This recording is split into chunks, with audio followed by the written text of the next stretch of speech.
Então, vamos para os destaques do noticiário internacional. Bora. As eleições presidenciais no Chile, por exemplo. Não acabou não sendo uma grande surpresa, mas foi bem apertado o resultado, né? Teremos segundo turno no Chile e este segundo turno deve ser histórico. De um lado, uma comunista, a Janete Jara, e do outro, um ultradireitista, um ultraliberal, como queira, José Antônio Kast. Jara ficou com 26,8% dos votos, Kast teve 24%, então está garantida essa disputa marcada para 14 de dezembro, menos de um mês, né? Daqui a menos de um mês. Apesar de ter ficado na frente, a ex-ministra do Trabalho não é favorita no segundo turno, segundo as pesquisas, justamente por causa do perfil do eleitorado e das composições partidárias que estão sendo feitas lá no Chile, né?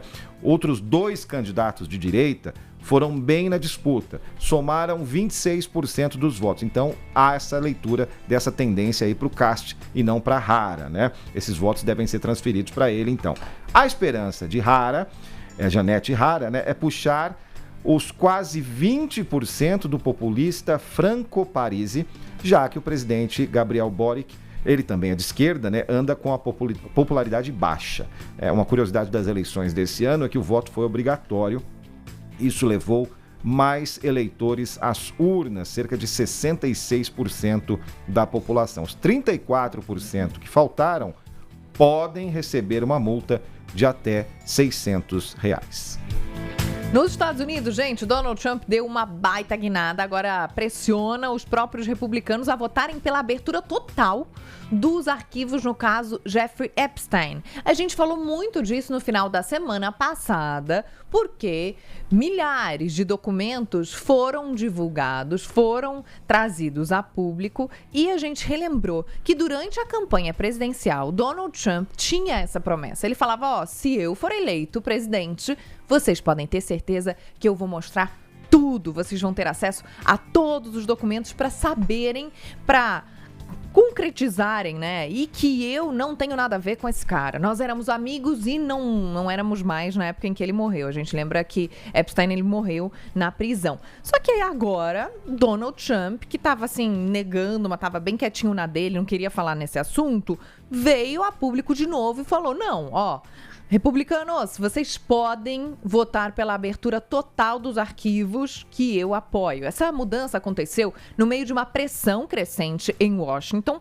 Então, Donald Trump estava chamando de fracos e tolos os parlamentares do próprio partido que defendiam a abertura desses documentos. E aí tem uma mensagem publicada nas redes sociais dizendo que ele não se preocupa com o assunto e que é hora de seguir em frente com essa farsa dos democratas, né? A gente então lembra que Jeffrey Epstein era um empresário com conexões muito influentes na política, no meio artístico, todas as celebridades, né? Ele transitava entre todas as celebridades. Ele foi acusado de ter uma rede de exploração e abuso sexual de meninas menores de idade, né? E mulheres. Mais de 250 menores de idade. Então, era uma rede de exploração sexual. Ele basicamente traficava mulheres, né? Ele foi preso em julho de 2019. De acordo com autoridades americanas, ele cometeu suicídio na prisão um mês depois. As circunstâncias da morte até hoje ainda são controversas. A gente fala em suicídio, né? Mas falta aí haver uma conclusão nessa investigação. E na última quarta-feira, então, que era o que a gente estava falando agora há pouco, que eu estava contando para vocês, e-mails divulgados pelo Congresso mencionaram que Epstein teria dito que Trump sabia das condutas dele mesmo, né? E que Trump teria passado horas na casa dele, de Epstein, na companhia de uma das vítimas de abuso. Aí os democratas afirmam que essas mensagens levantam novas dúvidas sobre a relação entre os dois. E aí a Casa Branca, finalmente, então, reagiu e acusou os democratas de promover um vazamento seletivo para tentar prejudicar Trump politicamente. Uma novela, mas uma novela que pode ter um peso político muito grande. E aí a gente vai acompanhando. Um diz uma coisa, outro diz outra. Um diz uma coisa, outro diz outra. São 7 horas.